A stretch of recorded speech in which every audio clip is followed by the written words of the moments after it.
night. We went all the way to Baltimore and opened for Shaba and KRS-One when they had the jam out. And they let us get on stage, and we did 2 songs, and we got a good response. So that's how we started realizing there's an energy and a contrast between his singing style and the way that I DJ. People liked it, so we had something. So we started working. We started making songs, writing songs. A lot of the concepts and ideas, I would field ideas to Notch. Notch would put his melodies to them, and that's how it started. The first song that we made is actually on the Kids from Foreign album. It's called Soul Ladies. So from there, we just started moving. We did the Apollo. We did Showtime at the Apollo, which is like a talent search on TV. We didn't win, but we got a lot of recognition from that. And then while we were finishing our demo, we met a guy by the name of Kitson Walker, who was from Jamaica, living in D.C., but moving to California. And he was coming back and forth moving his stuff. And he saw us in the studio, and he said, hey, when you finish your demo tape, send it to me because I'm in California and I'm meeting a lot of people, networking around.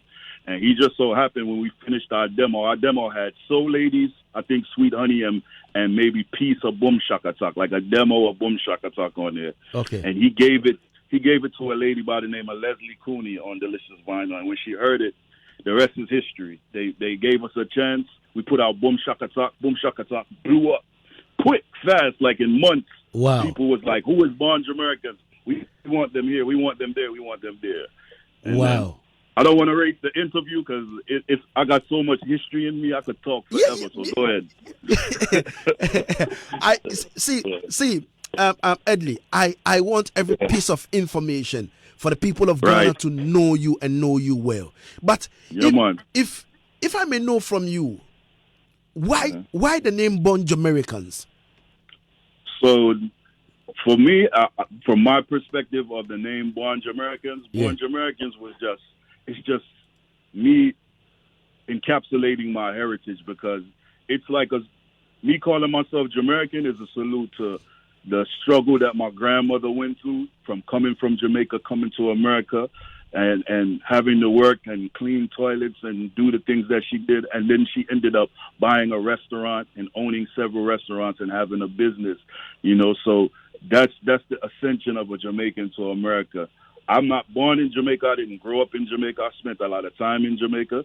So it's only right that us coming out as a group, I wanted to establish that I have a dual citizenship almost. I have a Jamaican side that I adhere to that's really influential to my upbringing, which is Jamaica, but I was raised in America, so I'm influenced by hip-hop and Black American culture as well. So the best way to describe me is Jamaican, and it's a term that I heard people toss around a lot and joke about, but when it came down to naming the group, I was like, what better way to describe us? We Born Jamaicans. One day we eating rice and peas and curry chicken. The next day we eating a cheesesteak.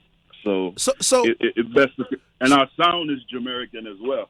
Okay, so it means that Mr. Notch is also a Jamaican born in the U.S.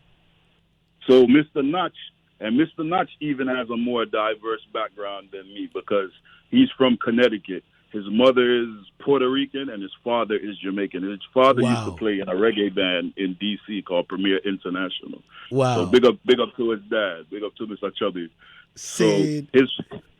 And then he has the Spanish side because Notch ended up, after separating from the group, he ended up getting into the reggaeton scene and actually making a name for himself in the Spanish market. So he has a lot of classic music in that market as well. So he's Jamaican, Spanish. I don't even know what to call him. He's just a chameleon. He can go into any genre and make music. That's the greatness of his talent. Wow. Yeah. Ladies and gentlemen, exactly 57 gone into the R8 on Hits 103.9 on the show Yard Settings. I'm having a one-on-one talk with Edley Shine, original foundation member of Born Jamaicans, on the line all the way from Washington, D.C. in America. Yeah. You understand me? And trust me, he's not far away from Donald Trump. Trust me. So anything he's saying now, Trump is listening. God. You speak. Yeah, man. Freedom of speech. Yeah, what man. do you say? Yeah, man. But listening to a couple of your songs, look like you guys were having a fight. You understand me? From I don't know which side. I don't know which people were attacking you guys, because I listened to songs like is it Seize and Sickle? You understand me? And you go like them condemn we because we born a foreign. Yeah. I mean, they did. I mean, all right, so let me break it down. The first controversy that we had with Jamaica was that we weren't from Jamaica. But a lot of people don't know that when we first got our record deal, the first producer that we went to, because you got to understand, I'm a big proponent and champion of my Jamaican culture and reggae music and dancehall music. And back then, dancehall had a lot of breakthroughs. You had Shabba Rankin, you had Patra, you had Mod Cobra, which were solidified artists coming out of Jamaica. So they had the stamp of approval from the ground. We never had the stamp of approval from the ground. And back then I used to feel like that was important to me. Like, yo, Jamaica has to stamp us in order for the rest of the world to take us serious as reggae and dancehall artists. But as I grew older, I began to realize that I can't seek approval from people that grew a certain way and grew up. That's just like me coming to Ghana and assimilating to the environment and then trying to convince people that, hey, I'm one of you. I'll never be one of you because I wasn't born in the environment, so seed in the environment. My family ascended and left that place and went to another place. So wherever you're born, that's where you're from. And I kind of understand the mindset of, yo, you don't want to way. You're never there. I burn up in the sun every day. I try to find a way out and I have to deal with certain things in Jamaica. But I counteract that to the Jamaicans and say, yo, you don't know what I go through in being in America with racism and colorism and skin color and dealing with the system of America where you have access to all these things, but you can't touch it. It's like a kid being in a candy store and can't get one piece of candy. That's the feeling you have when you live in America, where you have this abundance and you see all these wealthy people every day. You see Jay-Z and Puffy on TV just wasting food and buying 10 cars, and you work in a 9-to-5 and barely can afford your one car in your one-bedroom apartment. And you can't go outside like you in Jamaica and go to the beach or pull a mango off the tree or just bun something and free your mind. It ain't that way in America like that. It's not that easy to deal. So it's a dual hardship, but it's two different type of hardships, and people hold that against you. So trying to prove ourselves to Jamaica became futile because we were Americans doing reggae. We looked clean cut. We didn't look like the average Jamaica that had the rough growing and the rough, tough life of Jamaica. And the music, the way it was presented, it was mixed with hip-hop. So they looked at it as it's being diluted to what the hardcore dancehall that was being made by like Dave Kelly and, Steely and Clevie and all the hot producers then. So Jamaica didn't embrace us. But over the years, as I meditate on it, I began to realize not even the great Bob Marley was embraced by Jamaica when he was alive. Bob Marley's legacy and his fame grew in Jamaica after he passed away, and Jamaica went back and appreciated everything that he did for Jamaica. He was loved in Jamaica, and he was understood, but he was never his music was not embraced till after he passed. So I can't feel no way if Jamaica don't embrace me at that time, because now when I go on iTunes and I see Born Jamaicans and I look at similar artists, they have a tab on the bottom that says similar artists to Born Jamaicans. I see Coffee, I see Protege, I see Shaggy, I see Jamaican artists. So I actually accomplished what I wanted to accomplish. It just got accomplished in a different way. And when I see artists in Jamaica, they always show me respect and say, yo, you see you, only did ahead of your time. You see, if one did come out right now in 2019, it would have been the biggest thing in the world, including Jamaica. But Jamaica just never did ready to embrace your style of music and changing up the thing, changing up all the sound and making it bigger and more international. Because Jamaica stuck in them ways. That's what artists from Jamaica tell me. So I don't have no gripes about it now. I used to feel self-conscious about it, but I feel like I don't have nothing to prove to anyone anymore. My legacy cemented, and when my time is over on the world, my music will live on, and it will play in Jamaica right now to this day. Wow. Yeah. Wow. So the fight was really big. You understand me? So artists, It was really big. if you're listening, you have to take inspiration out of this. You understand me? Because anything you do, them are going to fight you. But trust me, you need to keep pressing on hard. You understand me? Right. So releasing the first album in 1994. You understand me? Kiss from Foreign. You understand me? What exactly inspired that particular, album? So they have a saying. They say it takes your whole life to make your first album. So I can only speak from my perspective as far as making the album. We called it Kids from Foreign just to let people know that, hey, we're not from Jamaica. That was number one. We didn't want to fool anybody into thinking that we were some kids from Jamaica that made it on the American market. No, we're American kids of Jamaican descent, and our sound is a little bit of reggae, a little bit of dancehall, and a little bit of hip-hop. So you're getting a melting pot when you listen to Born Jamaican's music. And just going into it, making songs like Boom Shaka Talk, and Boom Shaka Talk was even a controversial song because Boom Shaka Talk uses the melody of Forever Young, which is a big pop song. It was redone by a singer called Ronnie Twaits. The nicest time when the rain start fall, the girls them start for ball. So that was Ronnie Twaits' tune. We took the ideal from Ronnie Twaits to take the melody and flip it again, but ours went a little further because of the sound of the rhythm. We took the real rock rhythm and flipped it with a little bit of hip hop, with a little bit of the studio one, and then we did our thing with the singer and the DJ combination, and it worked. But what ended up happening, and I think the label didn't clear us interploiting. They call it interploitation, making a copy of a copy from Ronnie Twaits. So he felt like he deserved credit for the song, his remake of another remake.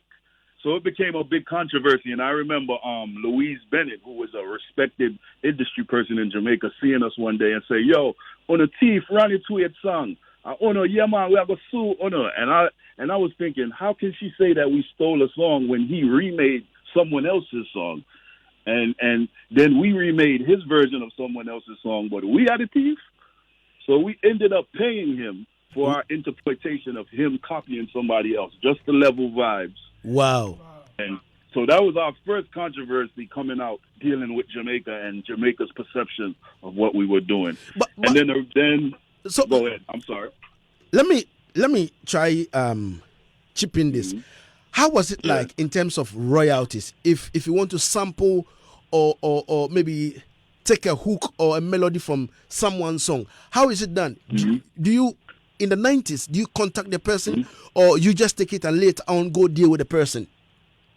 So no, the best way to go about it, if you're gonna redo someone's song or you're gonna sample somebody's music, is to reach out. Everybody's song has a publisher and it has someone that's in control of that catalog. So a lot of the studio one stuff that we did, we got to deal with Cox and Dodd directly, and the label negotiated with them, so we were able to clear all of the samples. That's why our music is available digitally, because we cleared every sample that we used. And even for the Yardcore album, which a lot of people don't know, the producer for the Yardcore album, songs like Yardcore, State of Shock, Superstar, a lot of the big tunes, he's from Nigeria, and his family came over to America. So it's actually an African that produced the Yardcore album. I think that's why that album resonates in Africa so much, because someone with the African ears and those vibes, made those beats for us, took our sound and expanded on it.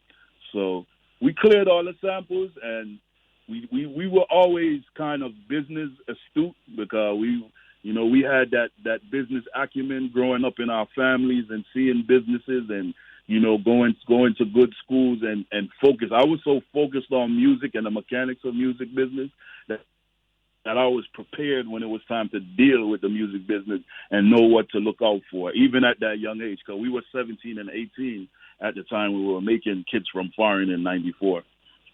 Wow. Yeah. Ladies and gentlemen, 7 minutes going into the R9 here on Yard Settings on Hit 103.9. We're talking to Edley Shine all the way from Washington, D.C. Trust me, and he's telling us the real story behind the Born Jamaicans. You understand me? How they started. You understand the controversies, the problems, how they solved it and all that. And trust me, now we want to enter into his career as a solo artist. What exactly happened before the breakup came, and also the main reason why groups can't stay together. You understand me? For long. You understand me? Right. Right. Edley Shine, what exactly happened before the breakup, step in? Was it because of woman? Well, was it because of money? Was it because of bad blood? What exactly was the problem? All of that. Gang warfare. No, I'm only kidding. I mean, the real genesis of us separating, we started in 92. We got a record deal in 93. We dropped the album in 94. We toured for like 2-3 years off the Kids from Foreign album. Then Yardcore came out. And I think a lot of the business things kind of put a strain on me and Notch's relationship, as well as personal things that happened during that time, because a lot's coming at you when you live the life of an artist. You in different places, you away from your family. There's women everywhere that want your attention, want your time, because they feel like you live in this life that they want to be a part of. So a lot of things, I could speak personally for myself, distracted us really honing in on our business. And when the Yardcore album came out, our record label didn't have any distributor, because this is how it works. You'll have a small label that have some money. Let's say a businessman in Ghana, he has $1 million to invest in some artists, right? So he'll sign the artist to his record company, and he'll say, okay, your budget is $300,000. You have to record the album, shoot the videos. I'll do the marketing, hire a publicist, and do everything. They'll finish the project with you, take care of your living situation, do everything, and then take that project to a Universal, or take it to Atlantic Records, or take it to Sony Records, or one of the big labels, and say, hey, I have this artist. They're hot. The project is finished. They're signed to me. How much you willing to give me to distribute this artist and promote this artist?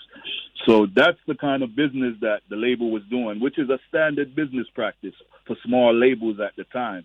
Now anybody could be a record label. Anybody could put out there. All you have to do is have an iTunes account or a TuneCore account or DistroKid or one of the many distributions. You can put your record out. But back then, you needed a label or someone with some money to get your music out to the public, to press up CDs, press up vinyl, press up 45s, get it into the right program director's hands with the radio. You work at radio. You know how dealing with program directors and music runs.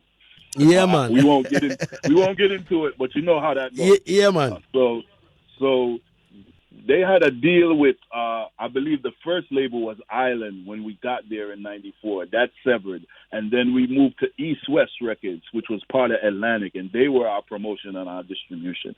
Then we met with Sony Red. So they kept switching distributors.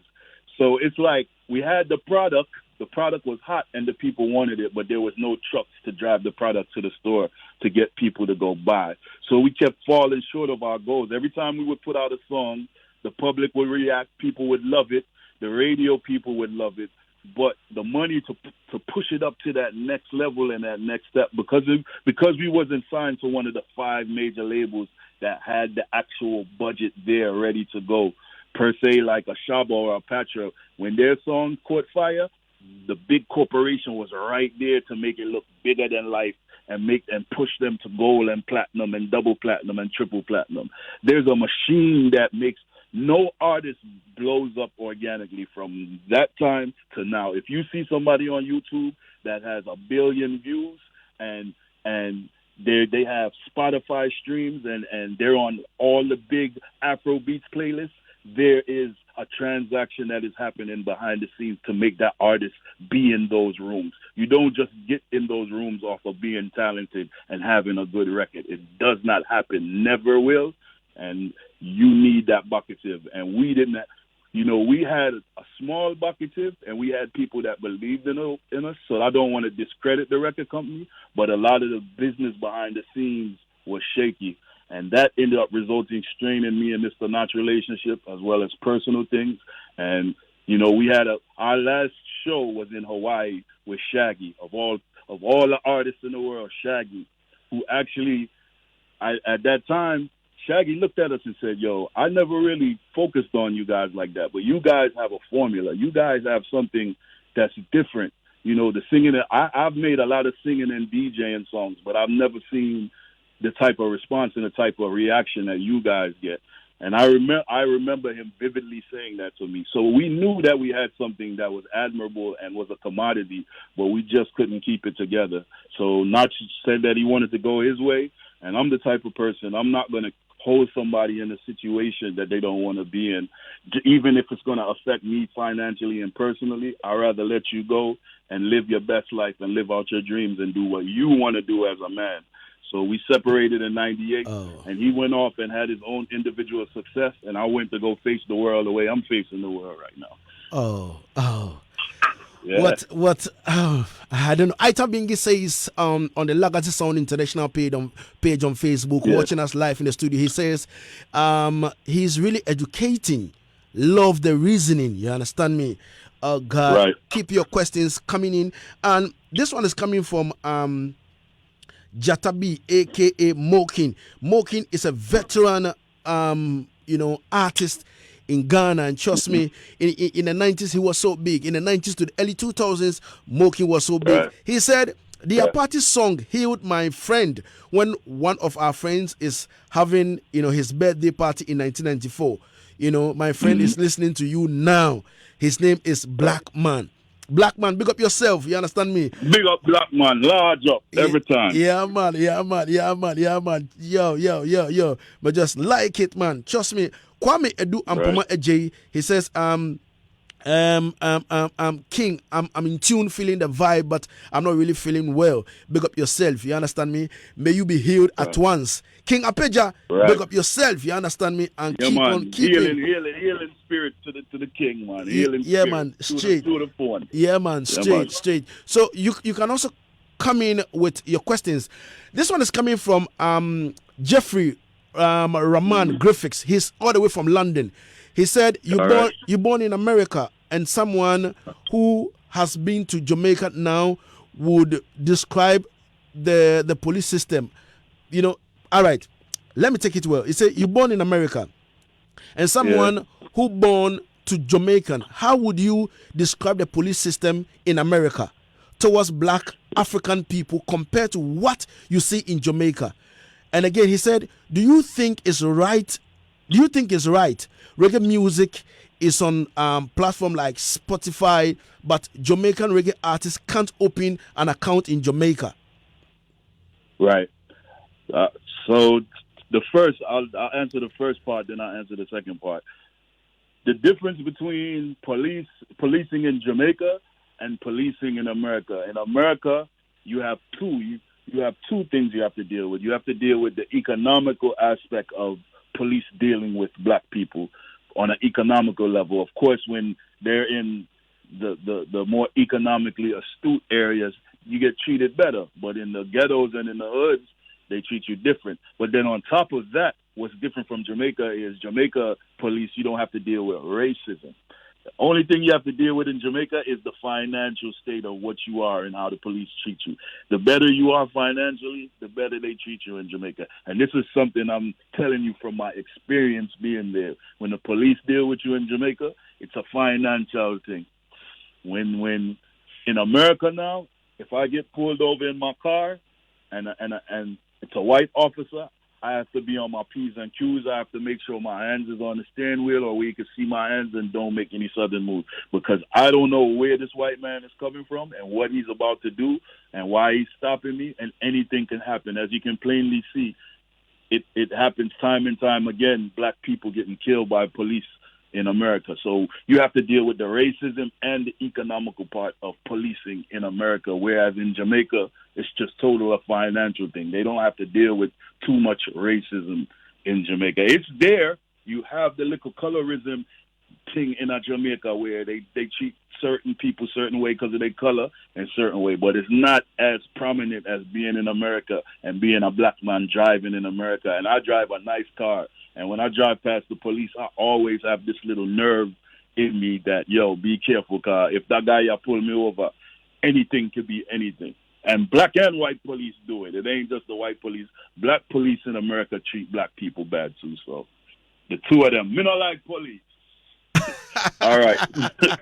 The second part of the question.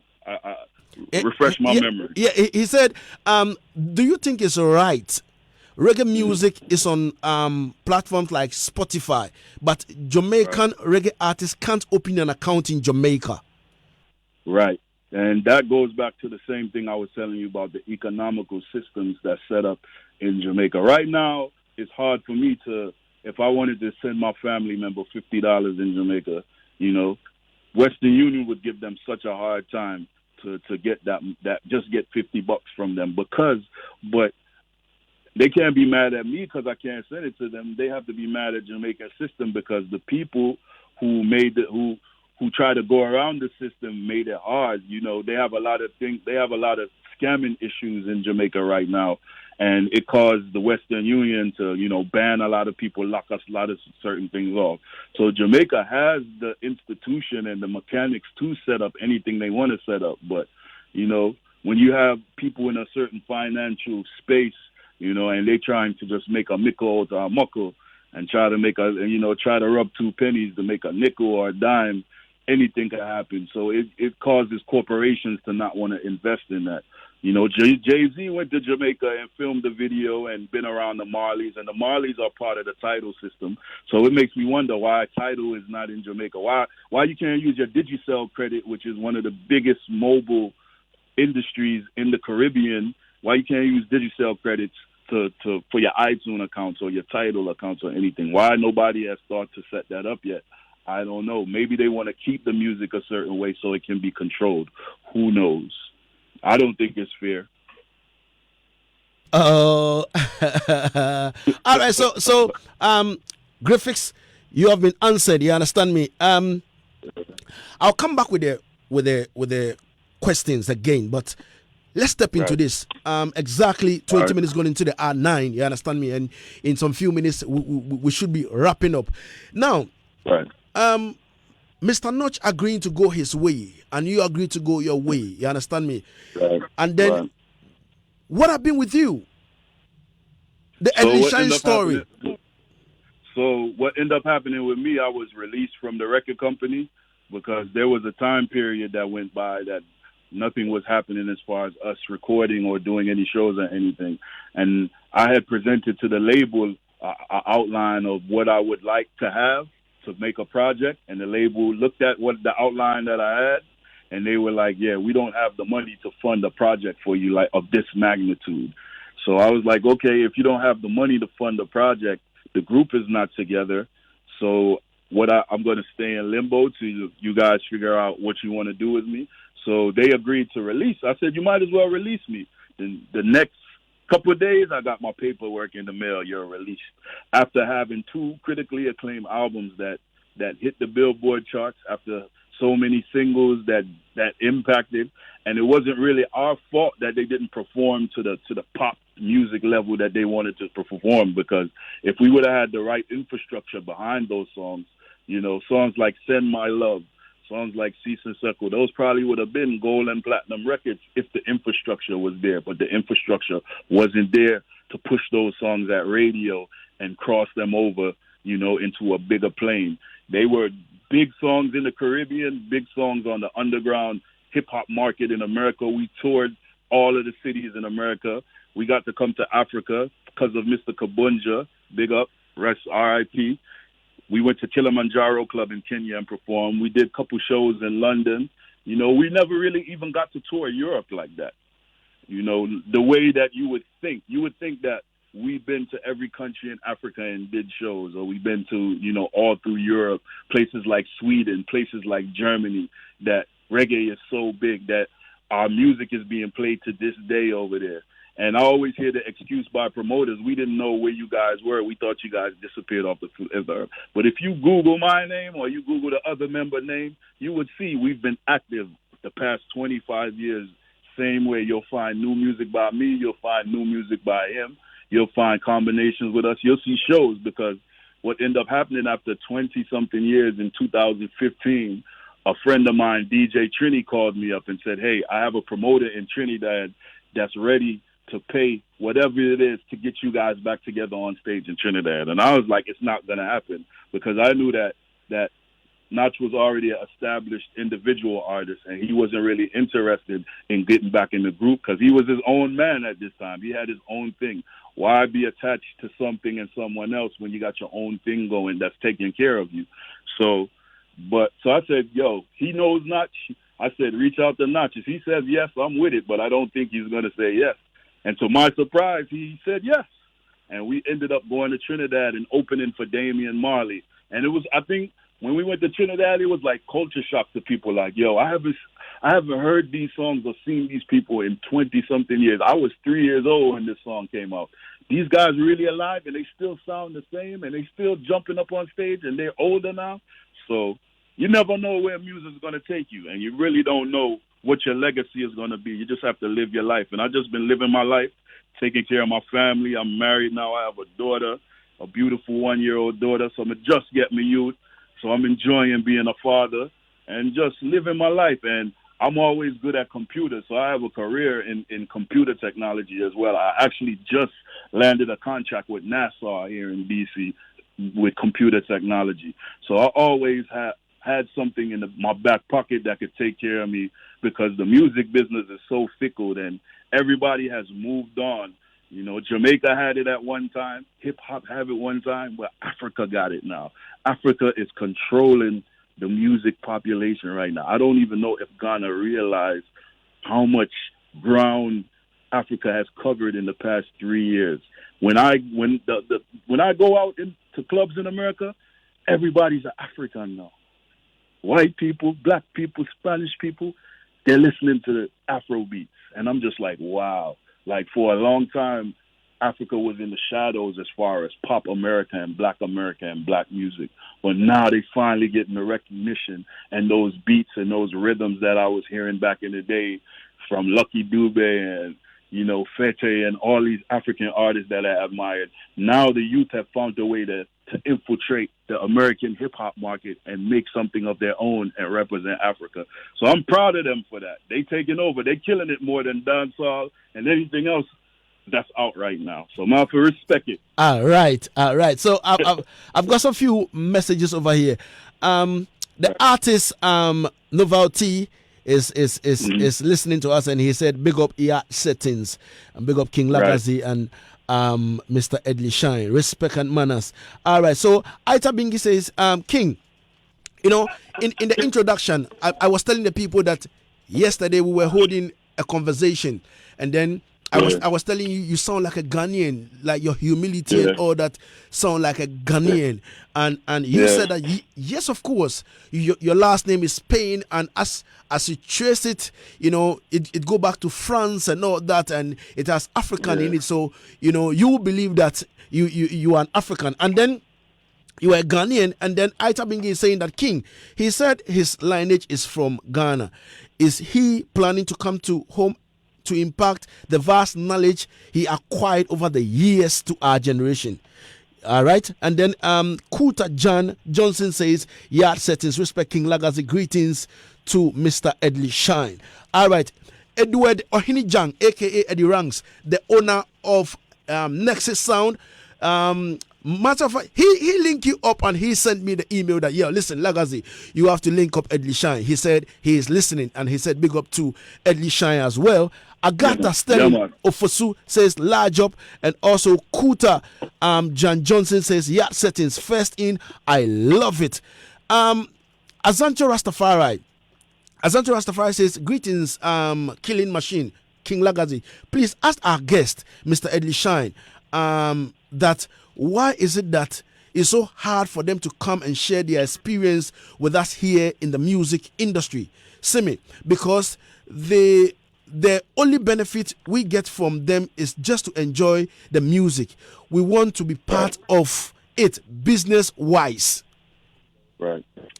So the thing about it is, and I'm gonna just keep it 100% real, is sponsorship.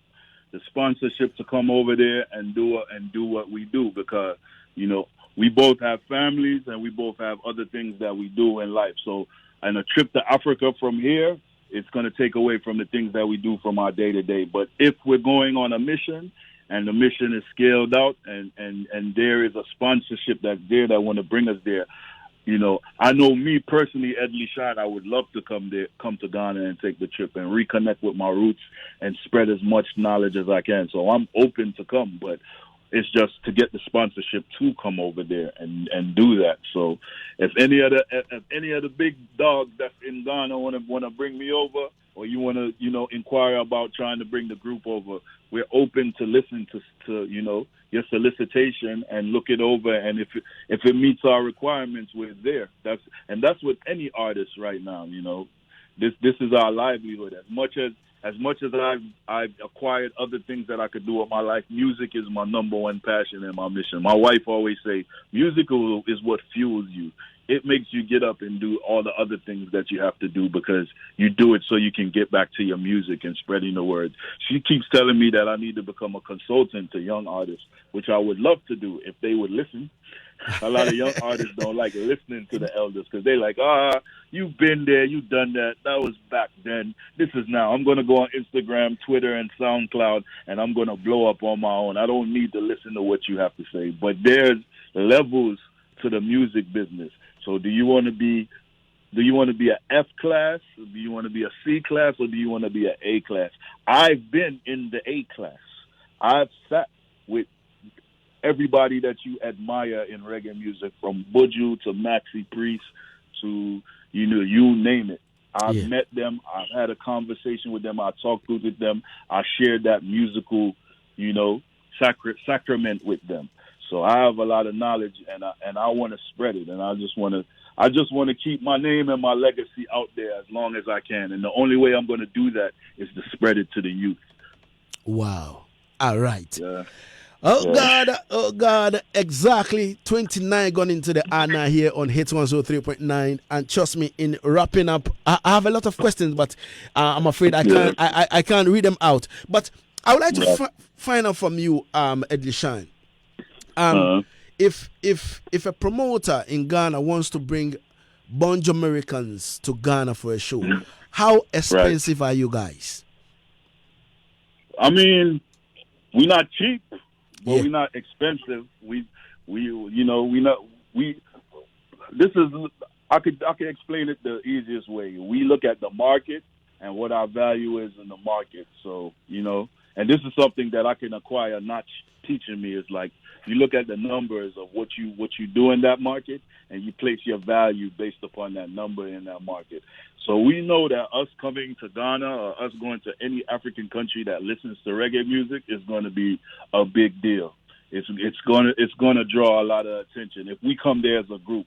If I come there as an individual, I couldn't place that type of value on me coming as an individual, because they're not going to see the complete package. They're just going to get Edley Shine for what they love Edley Shine for, without the other piece, and vice versa. But if the two pieces come together and the promoter is willing to pay for the two pieces to be together, and I think it's reasonable, the price point that we at, to come to a place like Africa. And if I come to Africa, I wouldn't want to just do one show. I would want to do several shows and kind of see the place and tour and go to Ghana, go to Nigeria, go to South Africa, get those experiences that we missed back in the day because of what happened with the group, and touch the fans. My whole thing is to just bring to life what people fell in love with when they listened to our two albums. All right. So promoters, don't be afraid. It's possible. Just have a sponsor, a corporate sponsor. Yeah, man. All right. Okay, so if someone in Ghana wants to follow your works, maybe all your new singles, your videos, and all that, how are they going to reach you via social media? So I'm on everything. I'm on social media all day, every day. So I have Instagram, Snapchat, Facebook. It's all Edley Shine, EDLEY Shine. And then I have a Born Jamaicans Instagram page. So it's Born Jamaicans, JAMERICANS _Edley Shine, EDLEYSHINE. So all my Born Jamaican reunion footage and stuff like that, and songs and videos, everything lives there. But my page, EDLEYSHINE, you'll find all my new music. And I have a project coming out in the fall called Based on Talent. It'll be my first, body of solo work that I put out, because I took years away from the music, and I've been making songs and doing videos and doing things, but I decided I'm going to put a body of work so that when people look for me and put my name in the Spotify system or the title, they will have some songs that's by me and kind of hear where I am musically at this point in my life, as well as videos, because I'm directing my own videos now, so I'm shooting a lot of videos for my songs as well. So just pay attention. It's not, people always be like, where have you guys been? It's hard to find you. We're not hard to find. Just Google Born Jamaicans, Google Edley Shine, Google the other member, and you'll see everything you need to see and get all the links and contacts you need to find us. It's not that hard, if you really want us, if you're really looking for us. Okay, all right, Edley Shine. Seriously, I've really enjoyed our conversation and all that,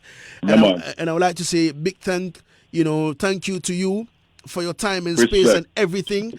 And I hope that this is not going to be the last. You understand me? We'll reach out to you from time to time if anything is to come up. But before you leave us on the line, I want you to give us free. No, this can't free. I want you to give us, expensive style of Informer. Informer is my favorite. I don't know why. All right. Informer and Season Sickle is my favorite. But I would like you to give us Informer in the dubplate style. All right. So I'm gonna do it just like it was a dubplate. Yeah. Yo, at the big voice, Edley Shine, a King Lagazi son, with man like King Lagazi, with man like Selector Garlic, the whole King Lagazi family. Read them up same time, we don't have no time for it. We have to murder our son same time. It is Informer fi dead, 2 to the head. King Lagazi said them no powder take a wreck. Informer fi dead, 2 to the head. Murder them Lagazi, make we shot them dead. If you don't have the Glock marker, we have to use the Mark 10. Not to mention the effect of the AK-47. Glock is a DJ, soon to be a legend, and him will murder Informer over and over. Think of that.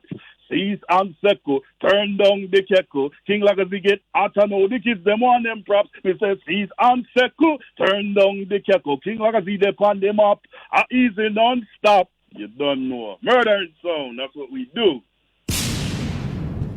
All right, Mr. Edley Shine, thanks so much for your time and space, and we'll link you again when the need arises. Big up to all the ghettos worldwide. Big up to every sufferer, every ghetto person that's hearing my voice right now. Don't know the struggle is real, but with hope and with dreams, you can make it out of your situation. The world is one big oyster. Crack it open. That I come from Edley Shine, Born Jamaicans crew, Refix Kings respectively. Much respect. 103.9. Read them up. At the big voice, Edley Shine, representing for King Lagazi and Selector Garlic. A Lagazi sound international, the African killing machine, straight out of Ghana. Read them up same time, we don't have no time for idle. For the sound then. At the killing machine. King Lagazi. Selector Garlic. That one you're 8-bit. Lagazi sound. King Lagazi, you might be walk out with your eyes, cause I niceness. Sound a request you for clash from album. But your prices, and I like this. 103.9. Can't touch your dial. Dead over, can't recover. When you are murder sound, why you make them happy? Them over, make them mad over.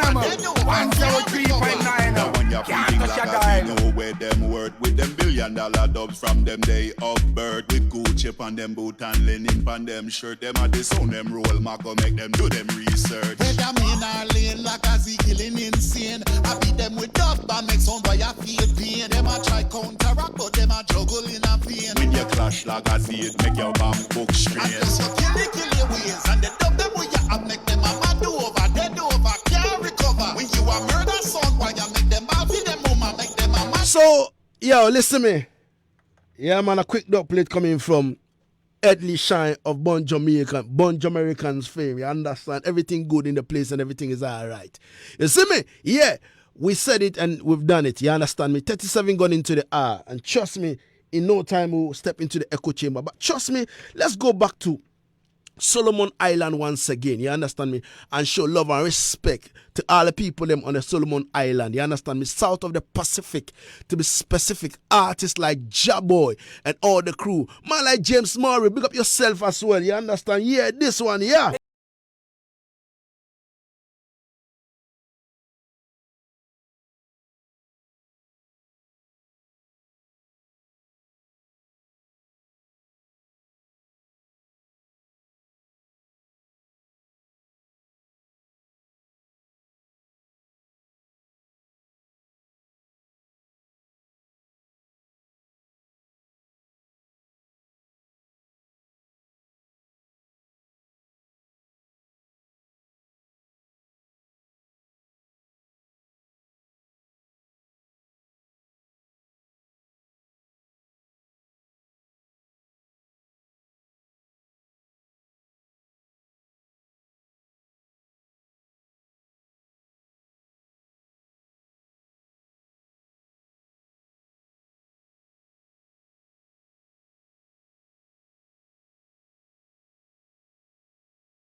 Name is Jaboy, all the way from the south of the Pacific, to be specific, Solomon Island. And trust me, he's got a beautiful song. Oh God, Karma of Butterfly Effect. You understand? Yo, big love to Ayam Nuchuako. Anywhere you find yourself, big respect and love. Elombini, big up yourself, man. In no time we'll enter into the echo chamber. But trust me, yeah, man, everything good in the place. And this veteran artist, you understand me, in the person of Dan Laddie Rock. He's known as Burning Rock in the music fraternity.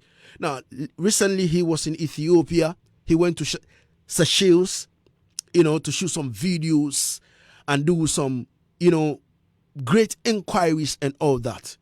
You understand? And trust me, this artist here is one of the fire artists that one of these days I need to bring him to the studio to sit him down and question him about his movement and all that. He's got some song, you understand me? He's so much particular about the happening in the system. But this time around, he said, Lagazi, we got to give love. You understand me? We got to give love. You understand? Because love is the key. Ladies and gentlemen, brand new one coming from the man called Dan Ladi, a.k.a. Benny Rock. You understand me? Listen this.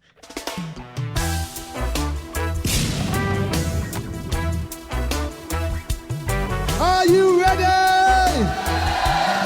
Live and direct. YARDSETTINGZ. YARDSETTINGZ.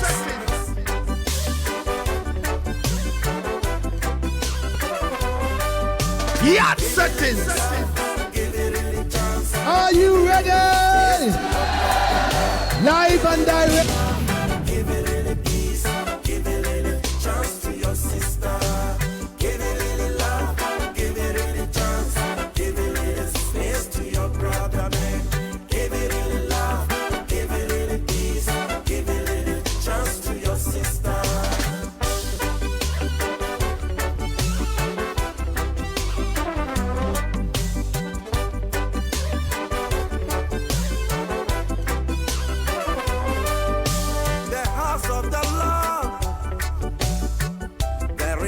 Fight there. There is no trouble there. There is no killing there. Oh, my brother, my sister, why we can't do practice? How to make love? How to unite? How to share love together? Give it a little love. Brother, man, give it a little love, give it a little peace, give it a little chance to your sister. Give it a little love, give it a little chance, give it a little space to your brother, man. Give it a little love, give it a little peace, give it a little chance to your sister.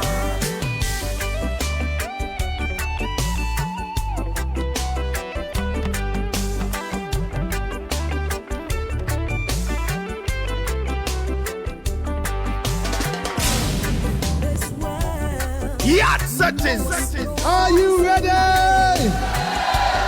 Live and direct. Lock it down. Hit FM 103.9. Can't touch your dial. His name is Benny Rock. Brand new one. And this one is Give Love. We don't have love in our system. Too much killing. We need the love.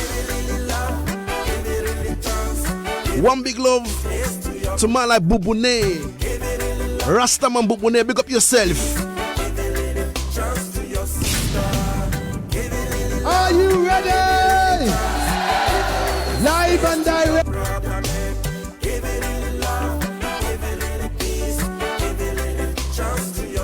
Lock it down. Hit FM 103.9. Can't touch your dial. I'm not a killer. I'm not a destroyer. I'm loving making man. I want to share love with everybody. Yes, I. The Ladi. Benny Rock. One big love to Raspino Zino. Yes. One big love to Gag Stanka. Well on, Mr. Dan Ladi, everything good in the place and everything is alright right now into the echo chamber. But before then, one big love to man like Shanty Black. Shanty Black, big up yourself, man. You understand? One veteran reggae selector. You understand? Yo, Shanty Black, big up yourself, man. Into the songs of...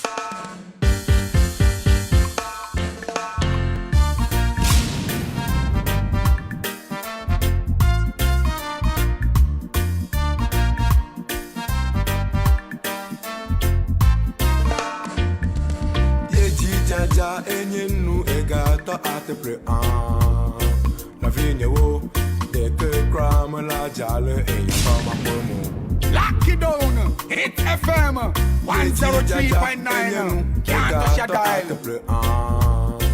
Love you, dès que crame la jale et y'a toi ma promo.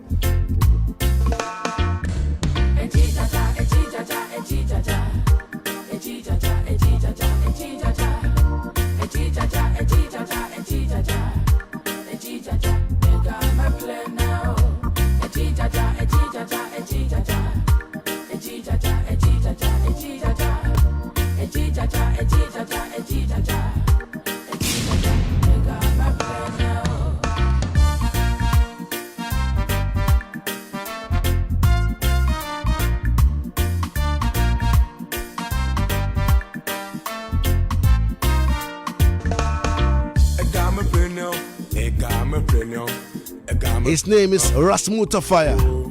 This one is Ejijaja. Benedict Jaffe in the building already.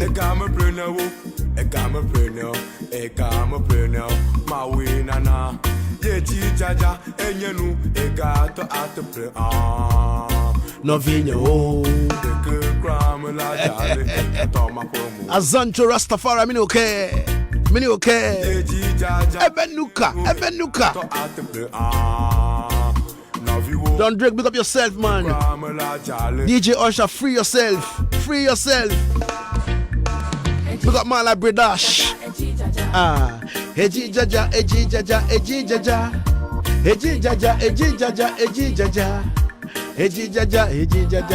Oh, Ejijaja. Well, and me selector, come forward, Mr. King Zoom, alongside man like Jupiter. This one is Wamba. The general. Lock it down.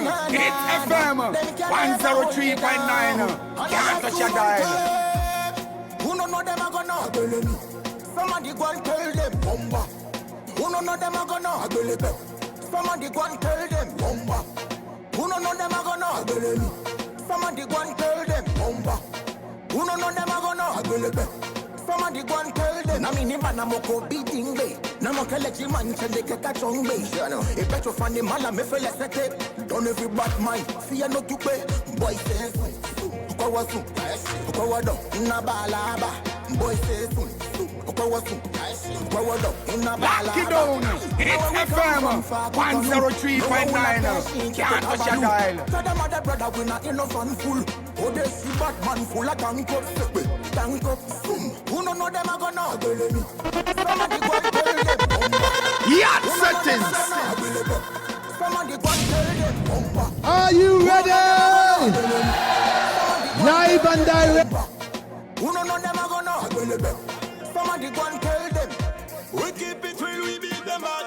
None of them juvenile can style the God. None of them juvenile can style the God. None of them juvenile can style the God. None of them juvenile can style the God. Man a general, me a number one. In a family boy you coulda find and touch her now. So I go tell them nothing, gimme.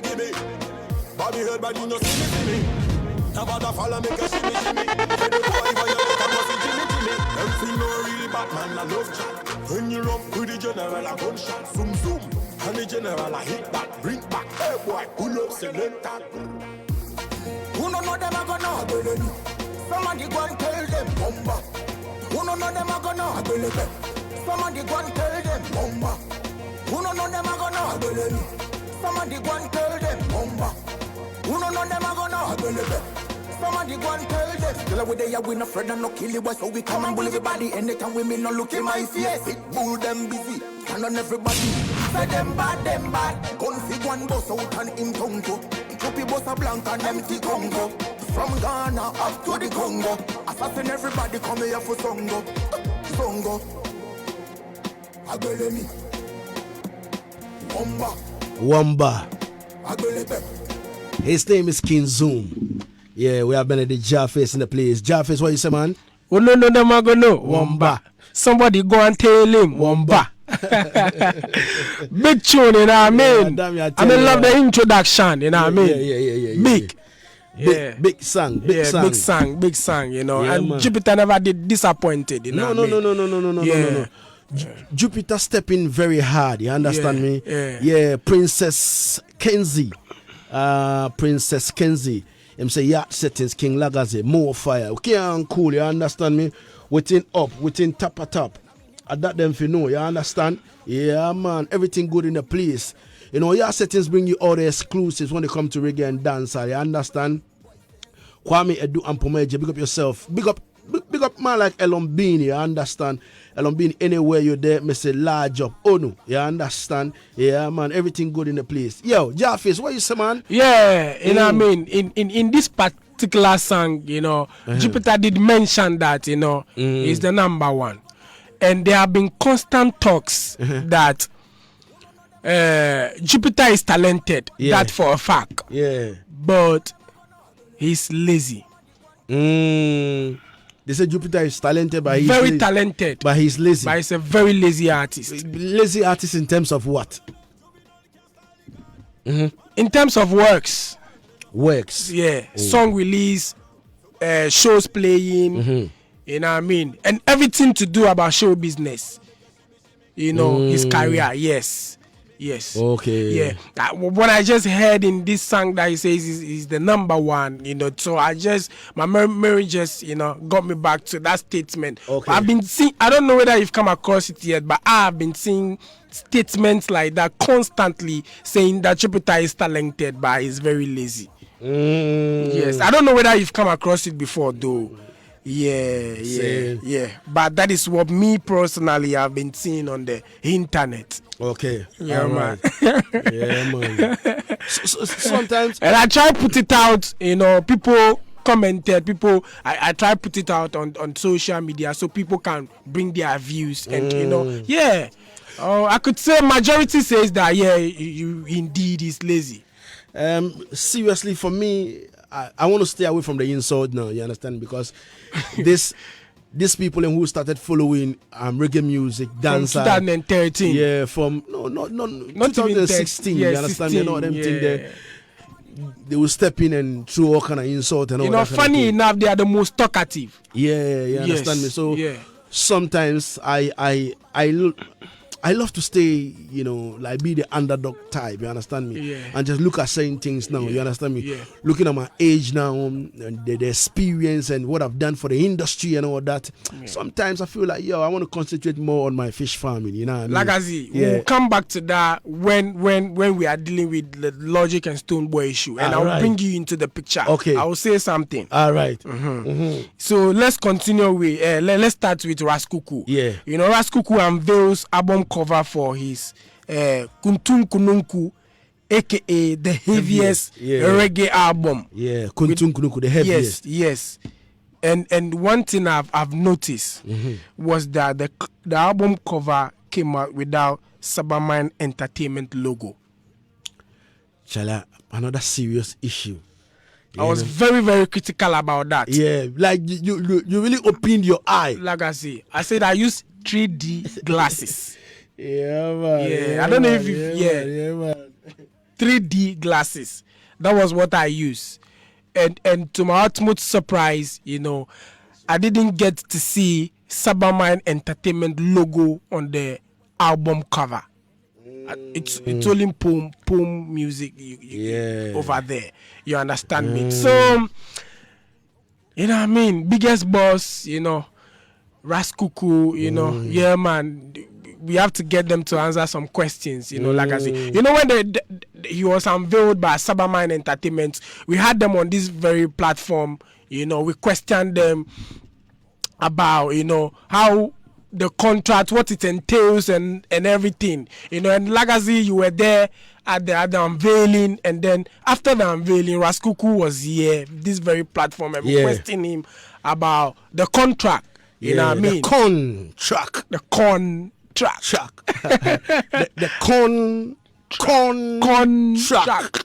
You know, I tell you now. You know, so we need to get into that. Like as you know, we are here for the well-being of the reggae and dancehall industry. We have that interview, so you know. Yeah, of course. I thought Bingi saying that come like Sabaman runway. Like I said, we need to look into that, you know. I'm not too sure about that, but... I'm also not too sure, you know, but we need to look into that. You know, the last time when you interviewed Raskuku, when he got the honorary award. You question him about that, and he was telling you that if anything, you let you know. But day in, day out, we keep seeing signs of, things not going well. So please, biggest boss, if you are listening, let's get to see what is happening so that we can clarify things and make things work the best way. Definitely. Yeah. Moving forward, Lagazi.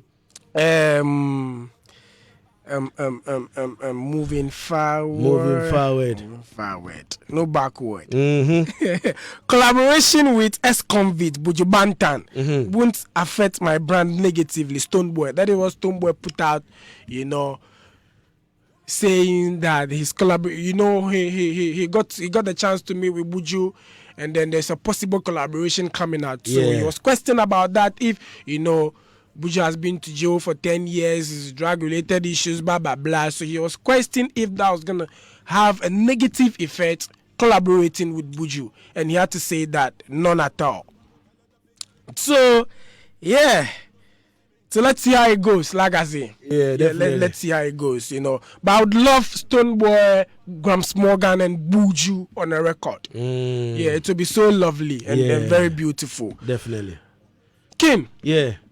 Mr. Logic. Yeah, Mr. Logic. Stoneboy. Yeah. It all started when Logic commented on the issue, that has to do with Stoneboy, coming out to say that, hey, look, when it is a negative news, you see bloggers, bloggers putting it out there,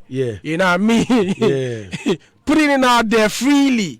When it is a negative, but when it comes to the positive news, they will tell you that, oh, okay, you're the artist, you need to get a PR or you need to pay for the positive news to be spread out there. You understand me? So he was expressing his frustration on that. And Mr. Logic has to come in and say that, oh, look here, you're already established, and it's the younger artists, the up-and-coming artists that need to be crying all this far, crying like a baby for all this kind of support and all that. Stoneboy said that, yes, even Coca-Cola, up to date, advertises, promotes. That is where it all started from. And at the end of the day, it got sticky, where Mr. Logic, you remember we interviewed Mr. Logic on this very platform about the Stink, where Stoneboy had to go to Jamaica and perform on Stink. Yeah. So Logic has to put that out, a whole lot, Legacy. Yes, a whole lot. So and that comes to the question that I was telling you that I'm gonna put out. If something should happen right now, in case a similar thing, between Logic and Stoneboy got to happen right now, these 2016 followers of Reggae Dancehall will get to the mat and diss you, Legacy. Yeah. On a more serious note, Logic put out a statement. You understand me? That he put out a statement that Stoneboy had to come and apologize based on what Stoneboy said to him ear to ear and all that kind of thing. And he gave him 3 days ultimatum. Yeah, and just today, Stoneboy has done the needful. You understand me? Yes. He's put out. You understand me? And Mr. Logic also accept the apology and say he was also sorry. Yes. But again, Mr. Logic being a dancehaller, you understand me? Real bad man. And a dancehall activist, we can't go without asking him the main reason why he asked Stoneboy to apologize and gave him the ultimatum for 3 days. Yes. Mr. Logic. Yeah, okay, wow, go on, bad man. Yeah, everything blessed, everything good. Yeah, man, everything good. You there on the mountains? Yeah. I'm somewhere around that side. You see it. With your M16? Yeah, like Logic, easy, man. Yeah, man. All right, so straight to the Stoneboy issue. You understand me? Stoneboy, he's put out a statement and you've accepted it and all that. But I would like to know, for the benefit of reggae and dancehall, what exactly triggered this? And now that the apology has come and then the acceptance has also come, what is the way forward? Thank you very much. Well, I want to say that Stoneboy, for me, now I can say Stoneboy is is a person that, understands what it means to live in love and unity. Because when I gave my opinion on radio and then I was prompted that Stonebwoy wasn't happy about it, I quickly went back on the same platform on the same minute and apologized to him. That if I said anything offensive, I was sorry. When I was prompted, I said it immediately. I didn't wait for a day or an hour. You understand? Because I said what I said without any harm intended, without anything in mind to harm his brand. So I made sure I corrected whatever I said that offended him. I didn't know what I said that offended him, but I made sure I corrected it. And I also said I was sorry if I said anything offensive to him because I respect his brand a lot. For reggae and dancehall, now it is Stonebwoy, Shatta, Samini, and the rest of artists who are making us proud across the world. Do you get me? And we as family down here who are proud of them, when we say something, we don't say to harm their brand. But people have a way of sending information to people when they are not around. Stonebwoy was not in Ghana, but I'm sure it was someone who said something to him that Logic is on radio speaking against, which I wouldn't do. So I apologize. I pulled back my word. I said whatever I said that's offensive, I'm sorry, but I can never speak against you. So when I also got offended by what whatever he told me on the phone, in fact I was hurt because I could imagine that was coming from Stonebwoy, a person that I have personally also defended in times that I think people are trying to speak against or connive against his brand. So, in fact, it was out of that pain and hurt. Not just, sometimes people say that, when you go on Facebook, you see some of the fans insulting you, they are saying this. Some of them are coming up with all kind of issues. They are insulting you, trying to create enmity between you and the artist. And they forget that behind the music, we are all humans, like as you understand.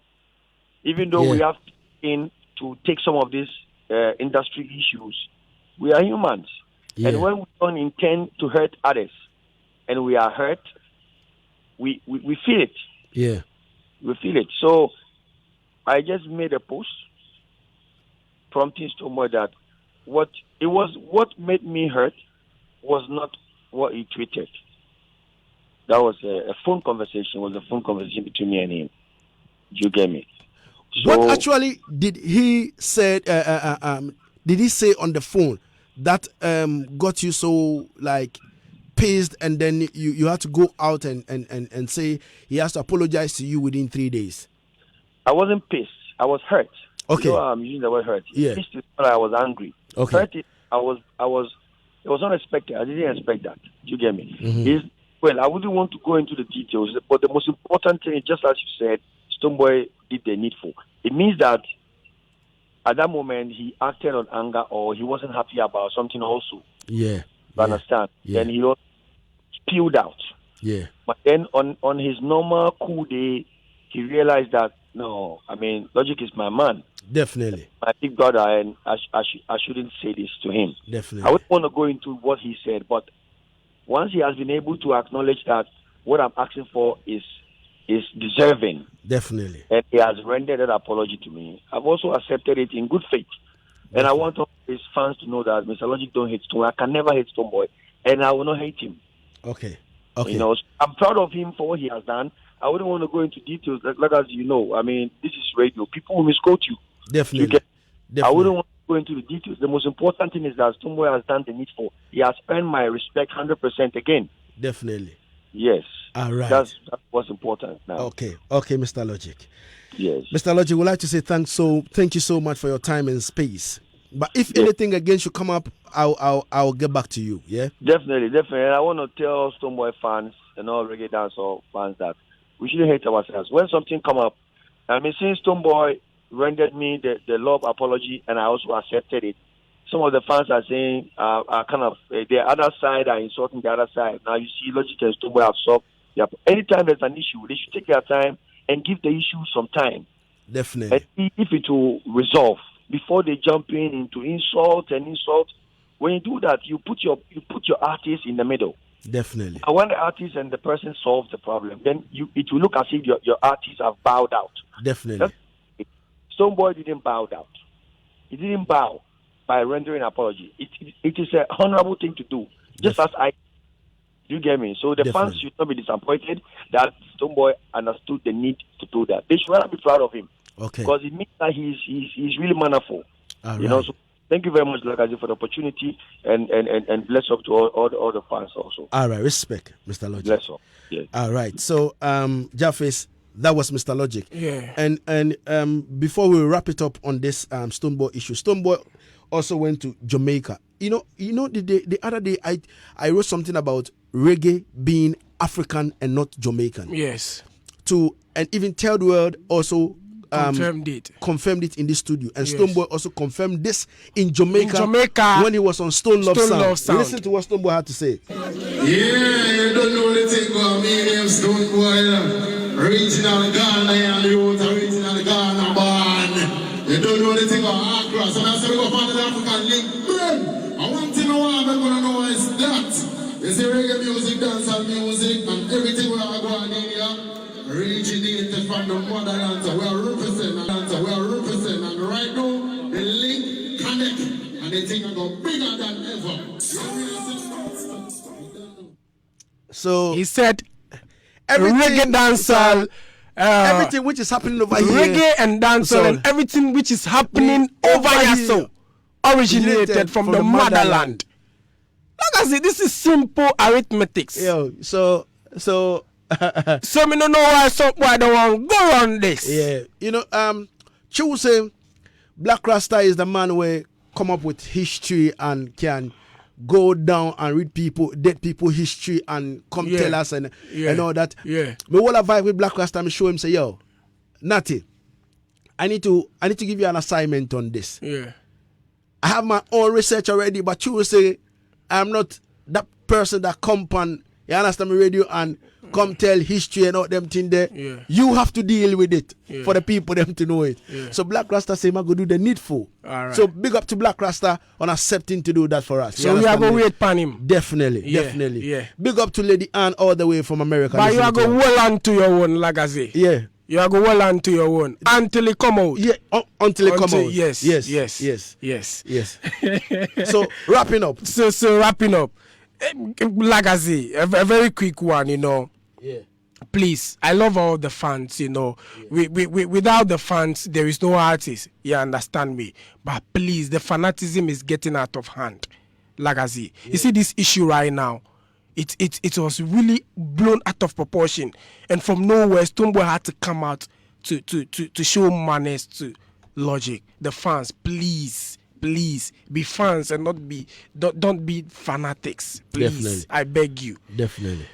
Happy and strong to Alexander Adamson, you know what I mean, CEO of Area Studios, you know what I mean, more wins and success to Alex Adams, you know. Mm-hmm. I'm super excited to announce the coming of my debut EP, The Other Side, says Aban, you know what I mean. So we wait on that one, and he says it's full of surprises, so we fold our arms and wait for the surprises that comes with it. And to the very last one before I take leave of you, King Lagazi. Osajifo, the simple entertainer, you know, he'll be performing tonight in Kokrobite. Langba. Yeah. All right. Kokrobite Langba. Kokrobite Langba, you know, at the Mother Earth Festival with the Taking Over Band. Okay. Yeah, so we wish Osajifo, the simple entertainer, all the best tonight. Definitely. Yeah. One big love to Queenina. Queenina has been a while. Queenina, link up, please. Yeah, man. Link up. Come to the studio. Big up Jaliva. Big up King Apidja. You understand me? Yeah. Big up to all the people them inside the Yard Settings in a WhatsApp group. You understand? Love you all down to bed. Yeah, please, man. play our first years to come before the show ends. I beg you. And I was there. Problem.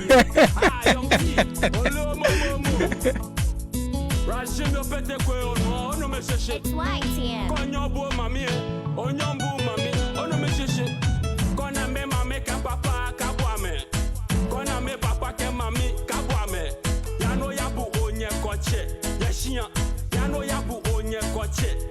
Eshinya kwe.